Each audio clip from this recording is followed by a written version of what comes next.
I, Bubakar Ba, I, Bubakar Ba, do swear that do swear that I will speak the truth, I will speak the truth, the whole truth, and nothing but the truth. and nothing but the truth. So help me God. So help me Allah. Thank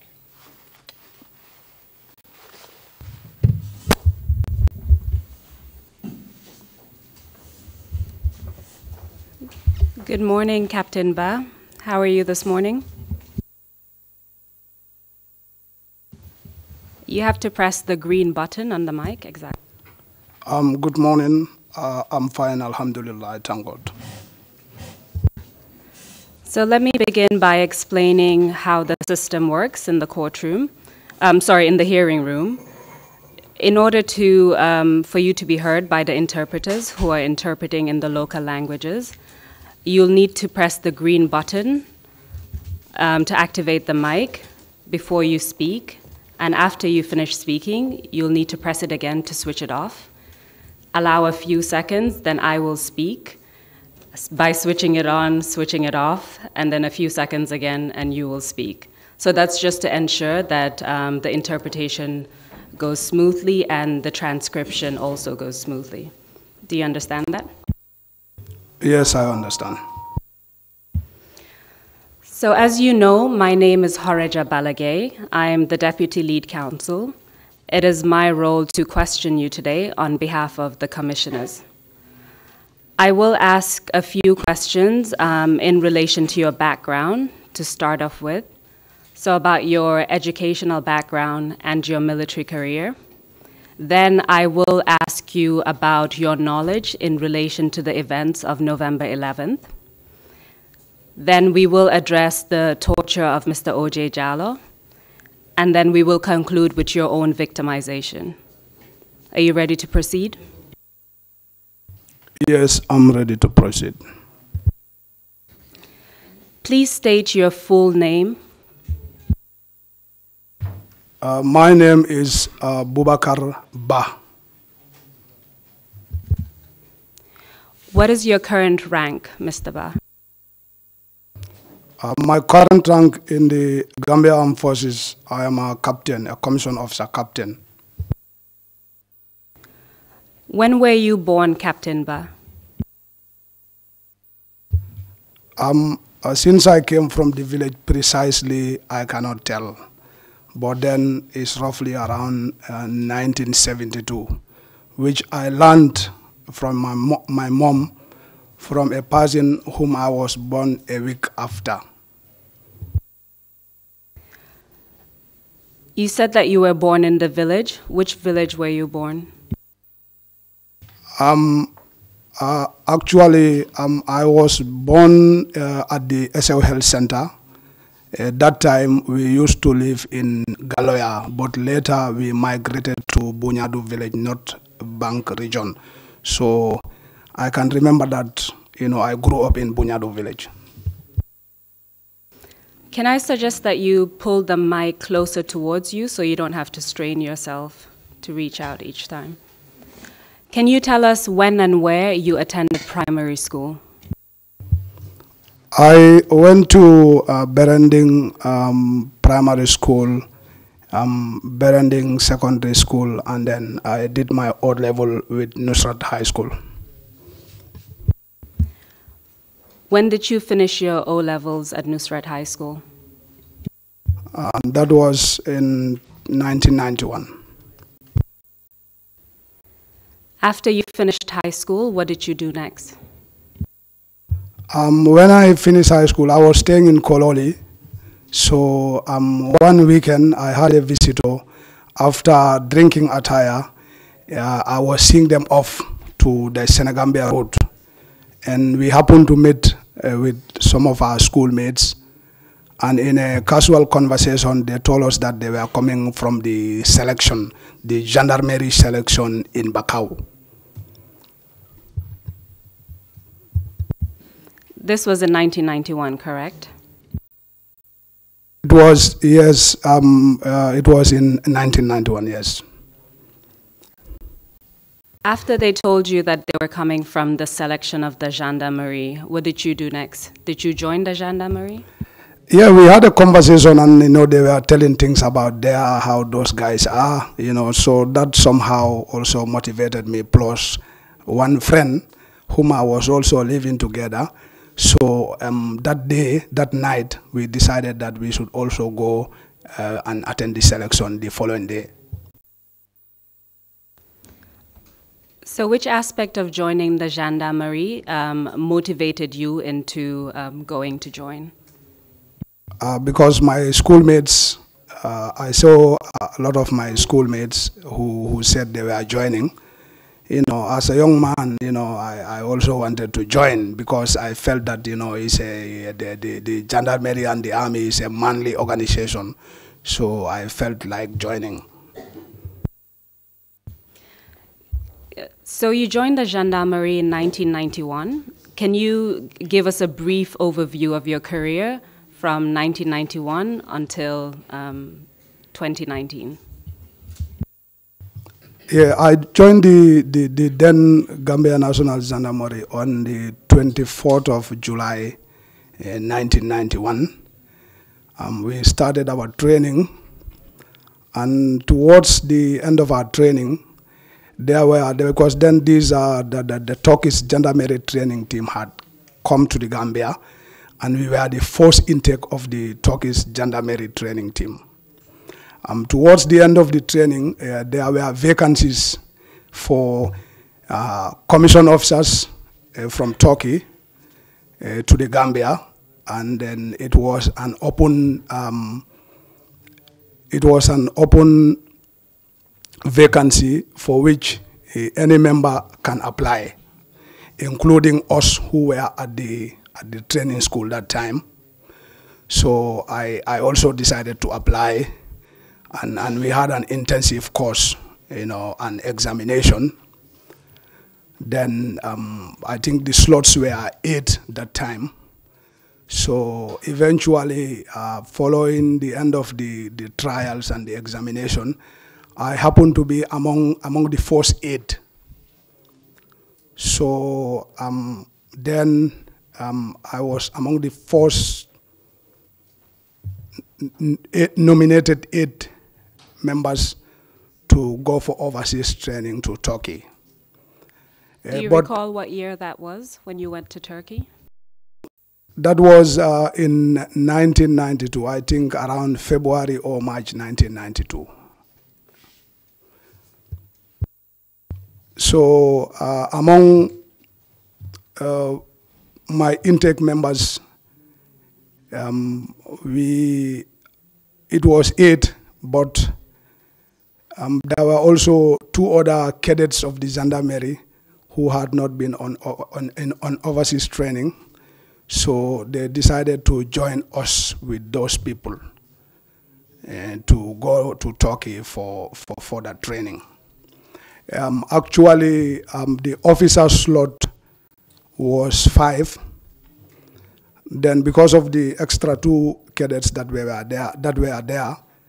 were brought in, even though I was initially registered as a cadet, so I was dropped to go as an NCO student, because the commander that time, Major Karaduman that time, the Turkish training team leader, said that those who have passed, all of them must go, whether others go or not, but all of them must go. So based on that, I happened to go to Turkey as an NCO student.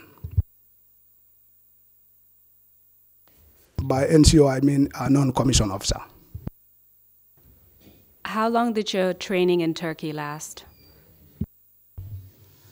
I was in Turkey until late 1993. I think around October the 27th, if I can recall. That was the end of our training. We graduated from Turkey, and then we returned back to the Gambia. But when we were in Turkey, the amalgamation took place in our absence. So when we came, we found that most of our colleagues, or all of our colleagues, are putting on police ranks. Some of them had already transferred to the army. So when you came back around October 1993 and found that the gendarmerie had been amalgamated with your colleagues, some of them joining the police, some joining the army, what happened to you? Where did you go? Yes, like I said, some went to the police, some went to the army, and there was the tactical support group also. So after my disembarkation leave, when I reported, I was posted to the gendarmerie training school to work with the Turkish gendarmerie training team. So you remained with the Turkish gendarmerie training team that was in the Gambia until when did that end? I reported to the gendarmerie training school, and I remain and continue to work with the Turkish gendarmerie training team. I continue to work with them closely as an instructor, as a logistic officer responsible of the feeding of the school, and also liaising also between them and the tactical support group headquarters in Banjul. I was working in that capacity until 1994. What was your rank at that time? When I returned from Turkey, I was promoted to a corporal. Then subsequently, I was promoted to an acting sergeant. Do you recall when you were promoted to an acting sergeant? I was promoted to an acting sergeant. I don't remember the date precisely, but it was in early 1994. So after being promoted as an acting sergeant, what happened next in terms of your military career? I still continued to work with the Turkish gendarmerie training team at the training school in Bakau. Still as an instructor, as an NCO responsible of the feeding, and also as a liaison officer with the Turkish gendarmerie training team. When was your next promotion after this? I think in 1996, I was promoted to a staff sergeant in 1996 or 1997, if I'm not mistaken. As a staff sergeant, where were you based? What was your responsibility in 1996? Say again? As a staff sergeant, what was your responsibility in 1996, and where were you based? Well, before then, when I was working with the Turkish gendarmerie training team at the school, suddenly in 1994, military takeover happened. Then after that, the events that happened after the 1994, then I was subsequently transferred to Farafenye. There are things that happened before that. 1994, as I mentioned in my statement, the day of the coup, I was still working with the training school. So I went to the training school. Can I sorry, just to interrupt you. I want to address your career, and then we'll come back to the events of 1994. So we still want to have an idea of who you are and your progression within the military. So in 96, you said that you were a staff sergeant. Yeah, I was promoted to the rank of a staff sergeant, and I still remain with this time with the Gambia National Army Training School, which was relocated from Farafenye Barracks to Bakau Barracks, my old location. So from 96, you were in Bakau Barracks. What was the next promotion you had? What year was that, and what was the rank? Then I think in 2006, I was promoted to the rank of a warrant officer class 2. And after that, what was your next promotion?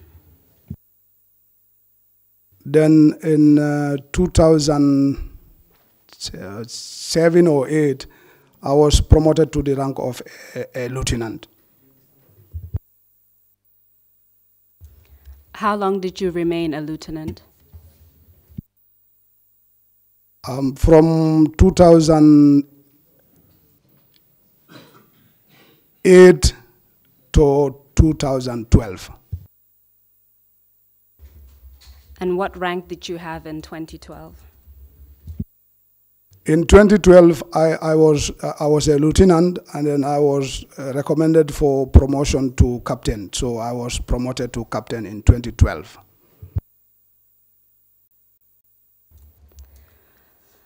Throughout this period, you told us a bit about your training in Turkey. Did you receive training in other countries? Yes, after my first returning from Turkey in 2004 again, I was nominated to go and do a course in Turkey at the Combat Engineering School in Izmir, specializing on munitions and explosives. That was in 2004. I came back. Then when I was promoted to, in 2011, before I was promoted to captain, I was also went for a course to India. I did a 2-month course in India, Gwalior, in southeast of Delhi. Then when I came back in 2012, I was promoted to the rank of captain, and the same 2012, I was nominated to attend the Army War College in Istanbul, Turkey, where I had 2 years training from 2012 to 2014. And I came back almost towards the end of 2014. So if I'm right, one of your areas of expertise is munitions. Is that correct? Correct. Munitions, mines, and explosives.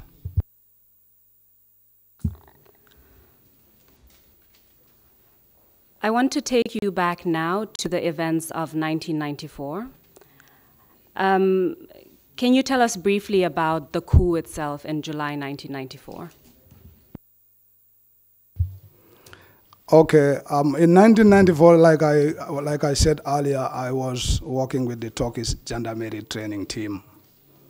So one morning, that day I was even a little bit late to wake up because I didn't go to bed early. Then while I was taking shower, at my accommodation, I saw soldiers running. Some gendarme officers running towards the admin area, the main gate area. So, and then I saw somebody running. I asked, "Hey, boy, what are you running?"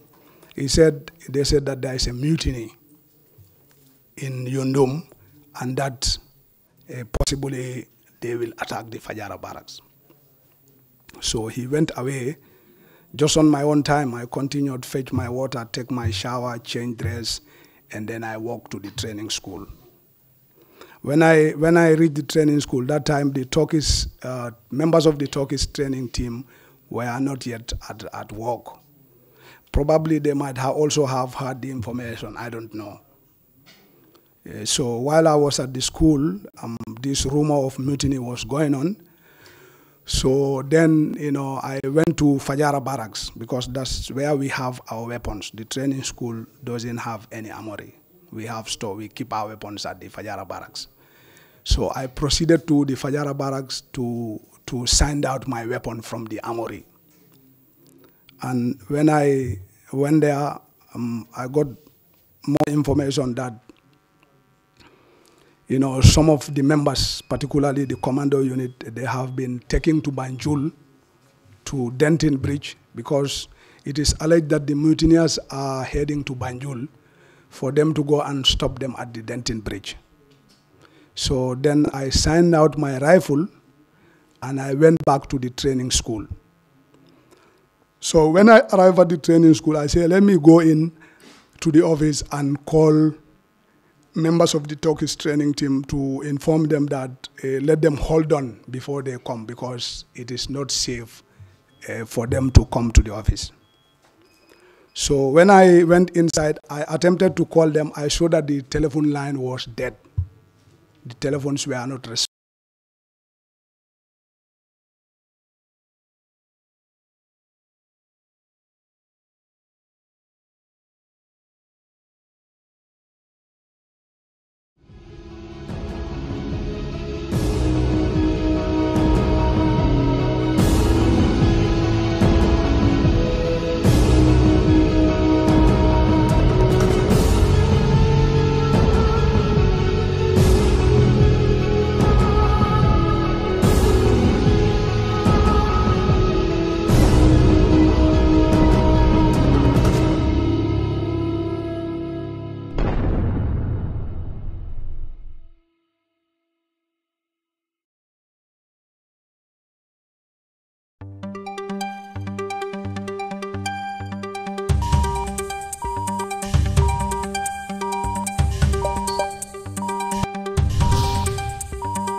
the Fajara barracks, most of the gendarmes who were firing, some of them flee.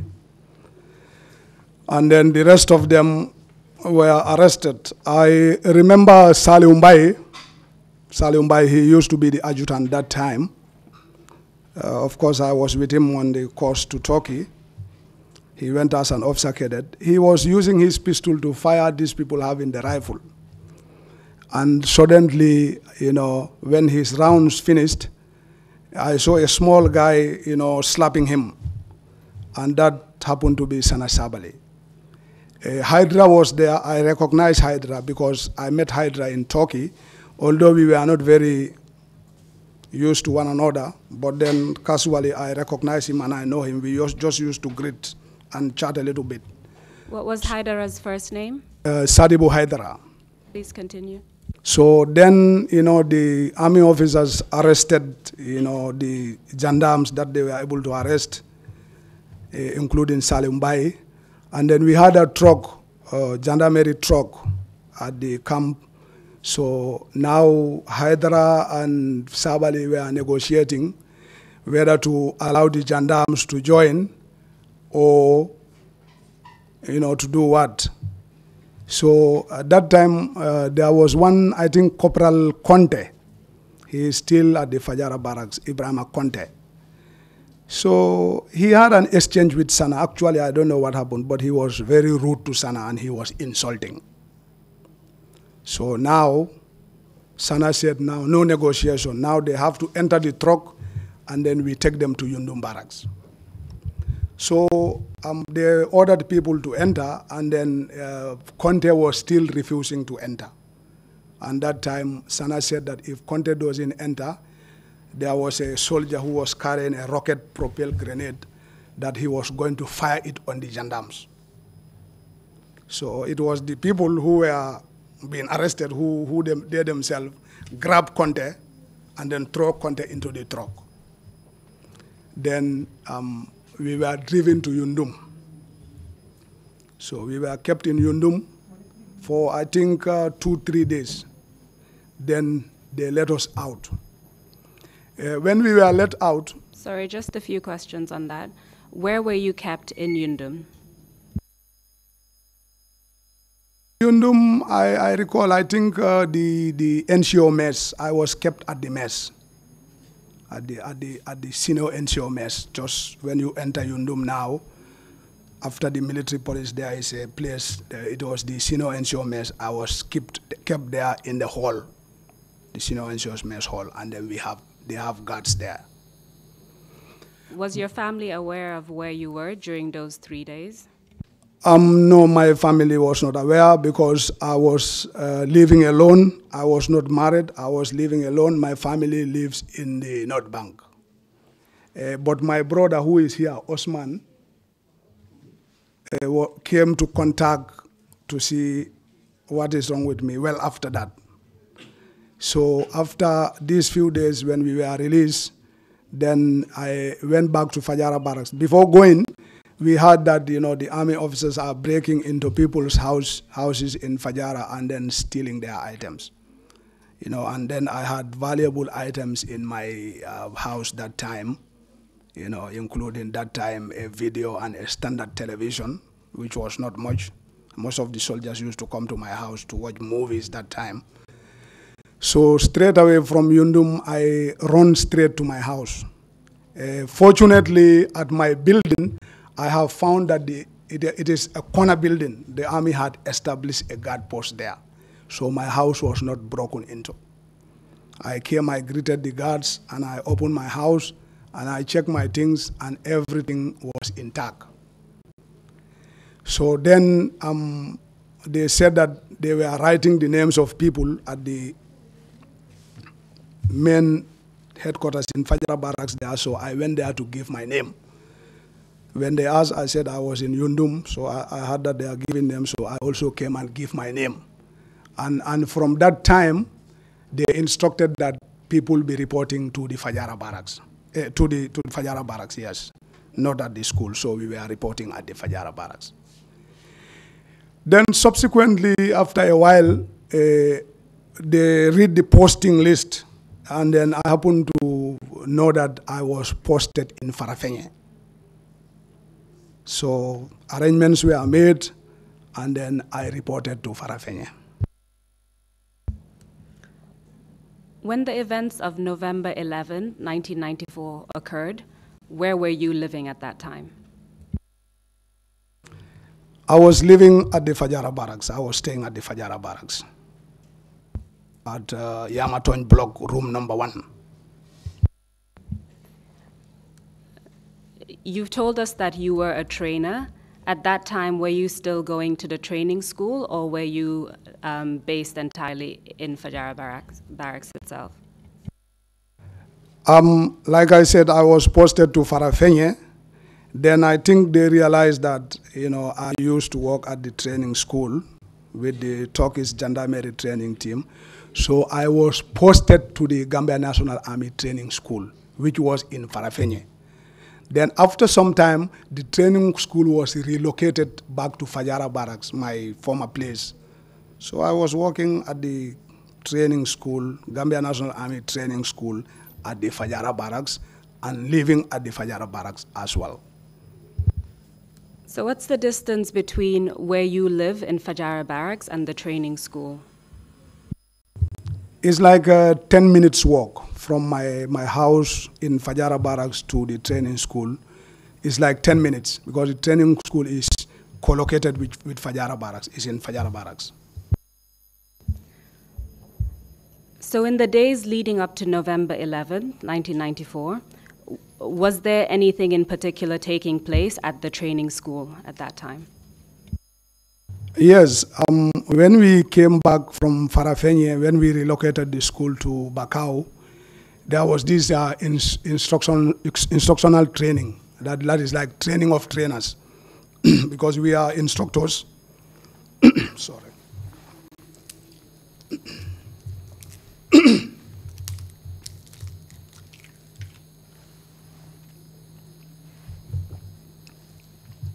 We are instructors, of course, preparing to train potential trainers at the training school. So we have our own training of trainers at the school. But also around that time, there were these new weapons that were imported or smuggled into the Gambia by the Armed Forces Provisional Ruling Council into the Gambia. So part of the training also was training on those weapons. Although those weapons, because I was trained in Turkey, I had already seen them. There were new weapons in the Gambia, but I have already seen them. I have already operated most of, if not almost of them. So training in those weapons was also part of the training program at the training school at that time. You said that the weapons were imported or smuggled. Can you tell us from where? Well, they said they were smuggled from Ukraine. They were smuggled from Ukraine. Also, when I saw the weapons, because these are Soviet-made weapons, because every region, when they produce certain weapons, there are some characteristics that are peculiar to them. So when I saw the weapons, I knew they are from the former Eastern Soviet states. So when I got the information that they are from Ukraine, in my mind, I agree that they must be from Ukraine. So can you tell us what kind of weapons we're talking about? These were varieties of weapons. We had the AK-47, but among them we have AK-47, but it was a modified AK-47 with the grenade launcher. It can fire bullets, and it also has the ability to fire some grenades, these 40-millimeter grenades. It can launch 40-millimeter grenades.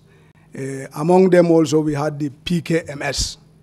These were the modified PKT, which used to be produced by the Soviets, but down the time they modernized them to PKMS, and they have got a bipod and tripod, some leg-like for supporting fire, light supporting, medium supporting fire to a section or a platoon.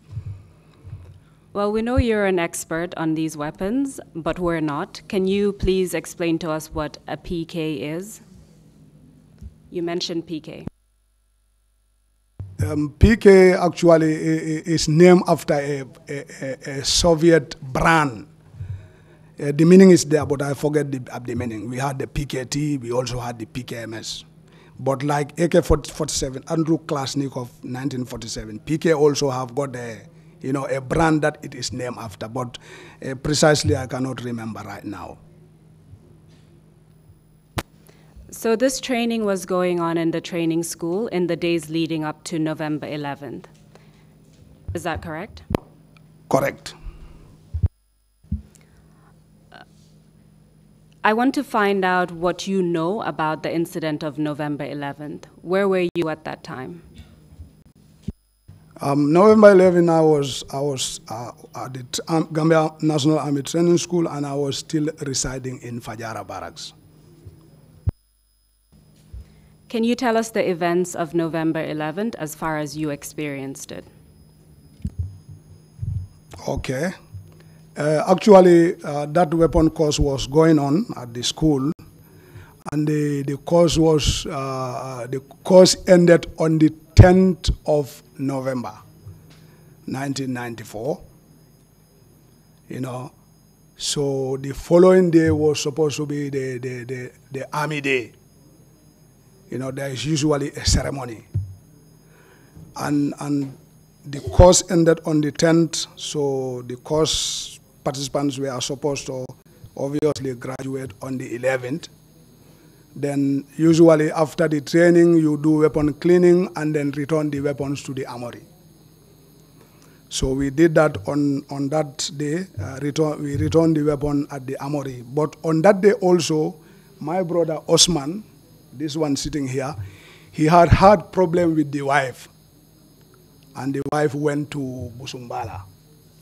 So around that time, I was making negotiations with Usman to go and pick the wife because the wife was pregnant. So when I left early that day, on the 10th, that afternoon, I went to Usman in Kololi. Then from there, our other brother, Amadou, I went with Amadou. We drove to Busumbala to go and pick my brother's wife. But when we arrived there, the guy where my brother's wife went had gone for work, and definitely we cannot pick the lady until the guy is back. So he was late to close from work. I think around 9 o'clock. He closed around 9 o'clock. He came. We had a lengthy talk, you know. He gave some advices. And finally, myself, the lady herself, my brother's wife, and the brother who drove us, we picked her and came back to Kololi to drop her to Usman's house. I think that was around 10 or after 10, something like that. I spent little time there, and then Usman told me that, okay, I said to Usman, I'm going. He said, why not you stay? I said, let me go because tomorrow we are supposed to graduate. So he said, okay, go with Amadou. He will drop you at Fajara. So Amadou drove me with the car back to Fajara. Around that time, the Fajara barracks was not fenced. It was just this local barbed wire fence. Most of the areas had already collapsed. So there were a lot of routes in and out of the Fajara barracks. So when he drove me up to the corner of the fence at Fajara, I said, just drop me here because this is the shortcut to my house. So he dropped me there. That was around 11, you know, to 11 or around about that time. So when he dropped me there at the corner of the fence there, because Fajara Barracks is such that around that time, the admin area is fenced, but the rest of the place is a local fence. So I dropped there, I took the shortcut to go to my house. As I was entering the camp, I was halted. Some two guys, you know, shouted, halt, hands up. But it's normal when you are on sentry. This is normal in the army. When you are protecting a place, if a strange person is approaching there, you are expected to, you know, do certain SOPs, certain standing operational procedures you have to apply. So when they say halt, hands up, I stood and I raised my hands up. So they say, who comes there? I said, it's me. You who? I said, it's Sergeant Ba, training school. They said, okay. When you know the person already, you say, okay, go. If you still have doubt, you can still pose more questions on the person, you know. So they cleared me, then I went to my house. Usually the camp around that time used to be very lively. After work, the soldiers, they all have, you know, music sets in their houses, and then, you know, people used to play loud music. You know, the blocks, the accommodations are always lively. People are playing music, you know, everywhere people are, running helter-skelter, making jokes, to make it lively. So when I arrived at my block, I saw that, the status quo is different. I didn't find almost nobody at my block, Yamaton block. So it was strange to me because it was not very late. It was around 11, maybe few minutes after 11. So I was wondering what is going on. So I opened my house, I sat, I started to play some movie. I used to have a pile of movies in my house, and every time the instructors at the training school, soldiers, I don't even know them, they used to come and enjoy films in my house. Then, suddenly one Sana came, Sana Bio. He was working under me. He was a cook at the training school. So he was working under me. He is late now. He came. We greeted. I said, Sana, but this place is very lonely. He said, sir, there is an information that, tonight some enemies will attack the camp. Some mercenaries will attack the Fajara barracks in the night. So I was wondering, some enemies will attack the camp in the night? I said, okay. I said, the enemies, where will they come from? He said, they don't know, but they said that some foreign enemies will attack the camp. I said, okay. So I sat in, he went. He said he's going. So he went. So I sat in my house for a while. I had a second thought. I said, but if in my mind, now I'm talking to myself, some rhetorical questions to my own self. I said, if that is the case, and since I work at the training school, why not I go to the training school to find out actually what the issue is? So I prepared myself, I took shower, then I dressed up in uniform. Then I went to the training school, which is just 10 minutes walk from my accommodation. When I arrived at the training school, I didn't see nobody at the training school. The training school was empty. There was nobody. So I went into our office. I sat for a while, and I didn't hear anything. I didn't see nobody. So I said, now, since we are co-located with the Fajara barracks, let me go to the main headquarter area of the Fajara barracks to actually try to find out, to verify this information. So I left the training school, back to my house. Then from there, I went to Fajara barracks. That was now maybe around 11:30 towards 12. So when I arrived at the Fajara barracks, I found that night the armory is open. And then I find some few people, not knowing already I think so many people have taken their weapon. I knew after that, I will explain subsequently. I saw some guys collecting some weapons from the armory. The armorer was my class. He's my badge mate. We call it class. Mustafa Fall, he was also a sergeant. He also trained in Turkey, and he is also a weapon specialist like me. So I went in there, and I also checked for the best weapon, for the most suitable weapon. Then I also took the weapon. I took some ammunition. I took so many grenades. I took some hand grenades as well, and I came out. When I came out, I asked, he was busy issuing weapons. Then later I asked him. I said, but boy, what is going on? He also gave me the same information that they allege that there are enemies coming to attack the camp. So then after taking my weapon, I also remained there. I remained together with Fall. I remained with Fall. That was around after 12. So we were there nothing. We were there nothing up to sharp 2 a.m. in the night. Then we had firing from around the Fajara barracks back gate, the training school area, and around the accommodation area. We had some firing coming towards us. They were firing, and then some of the shells were landing at our place. Then also from our end, also then firing started. And I had so many firing from our own end towards to counter where the fire is coming from. I then realized that then there must have been a lot of people who had already taken weapons and then fired into that direction. It was night time. Some even fire the bulbs, and then the light goes off. So there was that firing. We are firing to the area where the firing is coming from, and they are also firing. That lasted until morning. That lasted until morning. But what happened was when from 2 a.m. to around 6, when I exhausted my ammunitions. I was left, of course, with some grenades. Then myself and Fal, we decided to leave the camp by the main gate. When we left the camp, we went up to where the trust bank is now in Bakau, at around that roundabout. Then I separated with Fal there.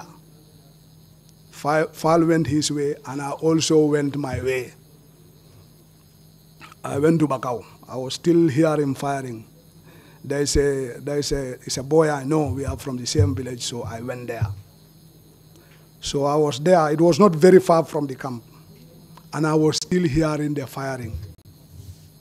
And the firing was dying down a little bit, and I also hear the firing. So there was like firing, sustained firing, until after a time, there was sporadic firing. So I said to myself, but I don't think I should remain here. I think I should go back to the barracks. So I decided to go back to the barracks. So when I went, until I was about to reach the gate, I was having some grenades.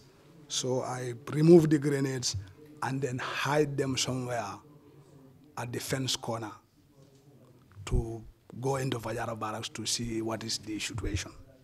So I entered via the back gate. It was still dark. It was dark.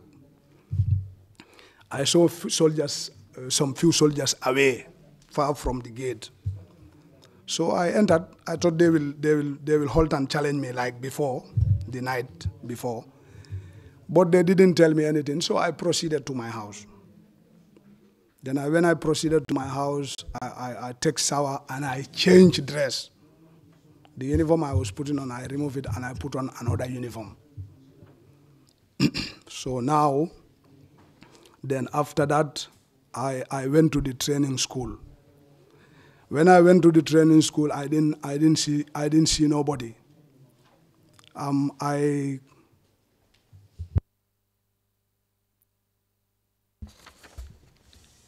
You may proceed, actually. So when I went to the training school and I didn't see, I saw Sana. Sana told me that the other instructors have already reported to the Fajara barracks area. So I left the training school and I went to the Fajara barracks. That morning, it was already bright before I went to my house, take shower, go to the school and go to Fajara barracks. It was already bright. So when I went to Fajara barracks, then I saw some of my colleagues, Parfati, and then other boys, So I was there. Then I think Eyeafrica, he was also here. So from the stories I heard, they said that, some officers were arrested and they were lined up in the field in Fajara barracks, where the council members were, and the odd list of the council members and other soldiers were asked to fire at them. That was the information I've got. Then from there, that time the training school, the commandant was Peter Singate. Then after that, Peter came, and then he's saying that there was a coup. And some members of the training school, like LF Jame, Cadet Silla, and then he said that he hoped, other people are not part of it, because if they are part of it, then they would have to dance to the tune. So we were there. We were there until the late part of, in the afternoon, whilst we were sitting just around the armory there, waiting for further instructions. Then I saw the military police vehicle came, and it stopped around the main gate, and then, you know, 2 soldiers were escorting a guy who was putting on only his underpants. His body was naked, he was only putting on underpants. And the 2 military police were escorting him with the rifles, taking him to the office of the commanding officer. That time, the commanding officer was Pamodu An. So when they were escorting him, he came closer. Just a couple of questions before you proceed. Do you know the name of the man who was being escorted, and do you know the names of the military police personnel who were escorting him? Yes, the guy who was escorted, when he was passing, because we were sitting and it's like this is the way they were taking him. When they came closer, I recognized him. I recognized that he is Abdullah Ba, and he was a second lieutenant or a lieutenant. So the guys who were escorting him, I recognized one. The other I didn't recognize, because then I don't know the soldiers. Most of the soldiers also I don't know them. Particularly if you are not serving with them in the same unit, you may not be able to know them. But the other guy who was escorting that Abdullah Ba was, I think, a Lance Corporal Mbub, Abdullah Mbub. Are you aware if Lieutenant or Second Lieutenant Abdullah Ba has a nickname? Yes, later I think they said they call him a chopping, something like that. Just to take you a bit back to a few events before we proceed further, you said that while you were at Fajara Barracks between 2 a.m. and around 6 a.m., you were participating in the firing against the people who were attacking the camp. Do you know who you were firing against? At that time, I didn't know. At that time, only thing I was also banking on was the information that there are enemies attacking the camp. But later, it came out clear that actually it was the council members with their soldiers. That is, the council members and their soldiers, yeah. You said that Peter Sinyate told you about individuals who had been killed, if I'm not mistaken. He said, yeah, he told us those who were involved from the training school, LF Jamme, Nyang Kabare, Sergeant Jadama, Samejo Trawale, and Cadet Silla, and that Cadet Silla is dead. He said that. Did he tell you what happened to the others apart from Cadet Silla? He said there are some people on the run and they are still looking for them.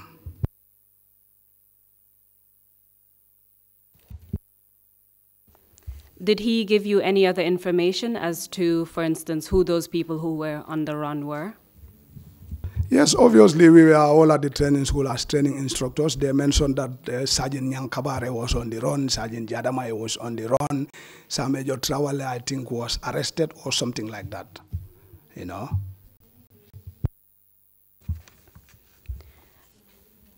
Did Peter Sinyate tell you anything else about how Cadet Silla was killed? Who killed him? No, he did not.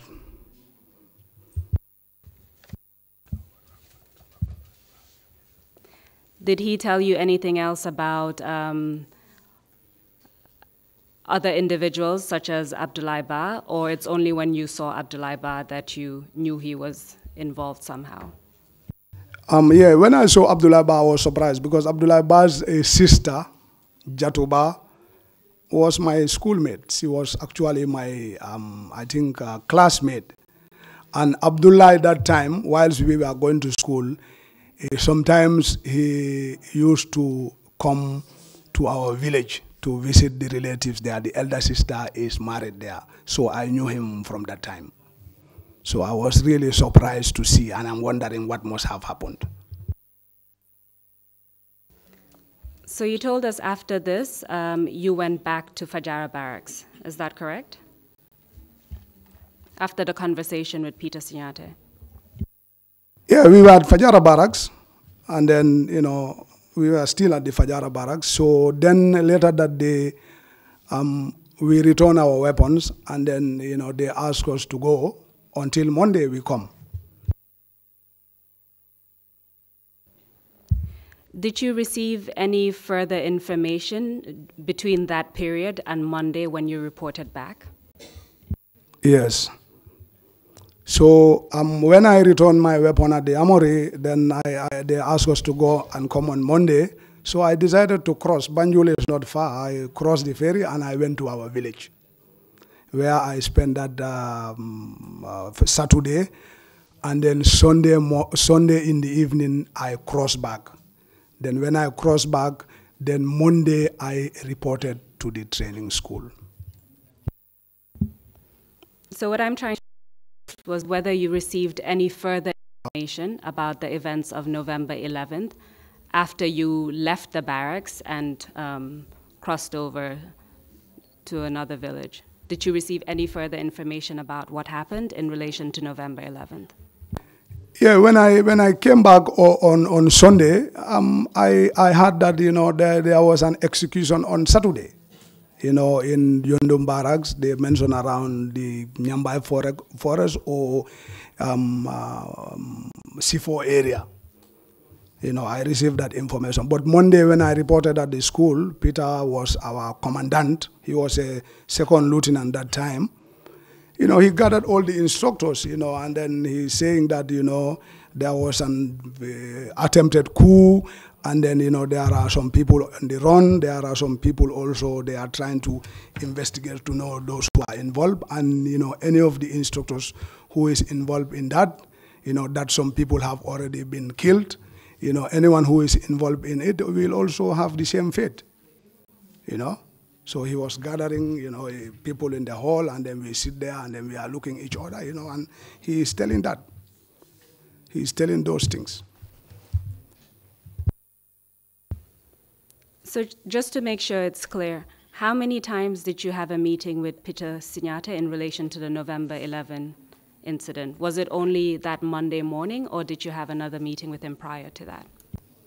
Every day, we normally, instructors and him, we normally sit together. He sits us in a hall, or we sit, and he's he's saying that, there are investigations, and then, he's warning that anyone who is involved, let the individual come out, because if not, if the person happened to be known, then he will also face the same fate as the others. So, and then, because that time they were trying to investigate, so they kept us together at the training school. We were constantly together. Constantly we were together for a week or 2 weeks, or even more than that. Did you receive any further information in relation to the soldiers who were killed at Nyambai Forest? Did you find out who was killed, for instance, or how they were killed? Well, I didn't find out how they were killed, but commonly, because most were army officers and NCOs who were subsequently promoted to officers. They were mentioning names, but that time I don't know them. Like I heard about Basiru Baro, but I don't know him. I've never known him. And they were mentioning names, but I don't know them. I don't know them. Ablaiba was mentioned, and Ablaiba I know. But the rest, I don't know them, definitely. So this is the information that I know about that. When you mention Abdoulaye Ba, are you still referring to Chopin? Is that correct? Exactly, yes. The sister was my classmate, actually. Did you receive any further information about, well, let me rephrase. You've mentioned that you didn't know the soldiers who they mentioned as having been killed. You mentioned the name of Lieutenant Baro. Do you recall his first name? The mic. From what I hear, they said the name is Basiru Baro. So again, I know you don't know these people because you newly joined the GNA, but do you recall any other names that were mentioned as having been executed in Nyambai Forest apart from Lieutenant Basiru Baro? Some of the names mentioned I forget, but yeah, I have heard about Basiru Baro, Jibril Sey, EMCC, so many names they name. But because I don't know them, so when you don't know a person, normally you don't you don't keep the name in your memory.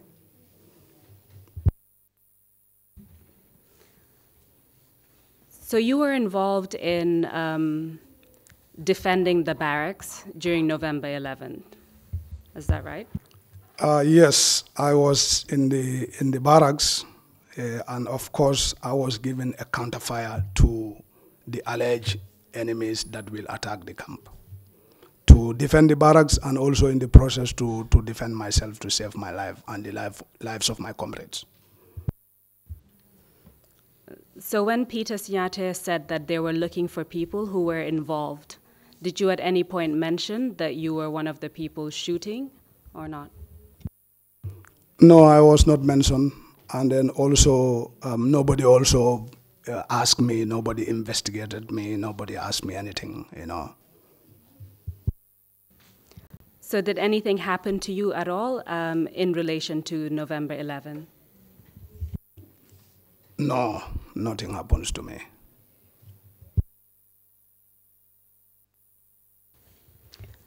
Mr. Chairman, I'm about to move to another topic that I don't want to break, so I will allow the commissioners to ask questions for now. The topic that I want to go on relates to the torture of Mr. O.J. Jallow, and I would rather not disrupt the flow and break it in about 10 minutes when we break. So if you have any questions, I hand over to you. Thank you, Council. Sensible suggestion. Members of the Commission, would anybody have questions for the witness? Yeah. Commissioner Kinte, you have the floor, please. Commissioner Kinte, Captain Walker, there is one area that looks puzzling to me. I want some clarification. You found, of course, you had information that some mercenaries will attack the camp, and you equip yourself as orders. Later, you exhausted your arms and you went out with FAL, you said, and later you decided to come back. My first question is, did you relate anything, those firing, as to those arrested? Were there any relationship which made you conceal the fact that you had been firing at night? That's one. And two, did you notice at any point that the FAL you were joining in the firing in defense of the camp was part of those arrested and subsequently executed, which in fact may have been one of the reasons why you concealed the information that you were one of those firing? Thank you very much. I don't seem to understand your first question. But then, since I have been called here and I volunteered to come and tell the truth, I will only tell the truth. And I have sworn to the Quran, which I respect very well. Because at the end of the day, it's Allah's accountability, which is the real accountability. So I am not concealing any information. I am not going to conceal any information whatsoever. The first question, I don't understand it. The second question, FAL, who is my badge mate, was arrested, but then subsequently he was left because I think he gave the same explanation like I explained, because later I had a casual conversation with him that, that enemies are coming to attack the camp. So obviously he was involved in that capacity, in that spirit. Hello, I understand you now. Fall declared that he was part of the shooting in defense of the camp, as you were also part of the shooting in defense of the camp. Correct. Thank you. But Fall, because Fall was the Amora, obviously they would question him. I was not an Amora. That's why you are in question. Yeah, obviously they may not have in mind to question me, really. Thank you very much. I've got you. Thank you. Any other questions from the commissioners? If not, we will take a 30-minute break and resume. What, at 1:45, or you want to 12 o'clock? Lawyers are having a bit of a difficulty calculating time here. Yes, I was just but waiting. It would be 10 minutes to 10 minutes to 12. Anyway, let's have a 40-minute break, and we'll come back and continue with our proceedings. At 12? At 12 noon. Okay? Meeting is adjourned. Thank you very much.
Vehicles, you are giving it to parliamentarians. Where is the source?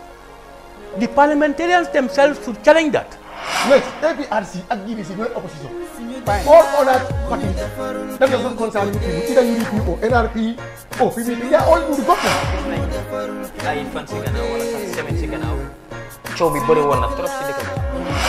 Man, dama against ID card mu nekk $450. Man mosuma si ànd du mosuma sa ànda.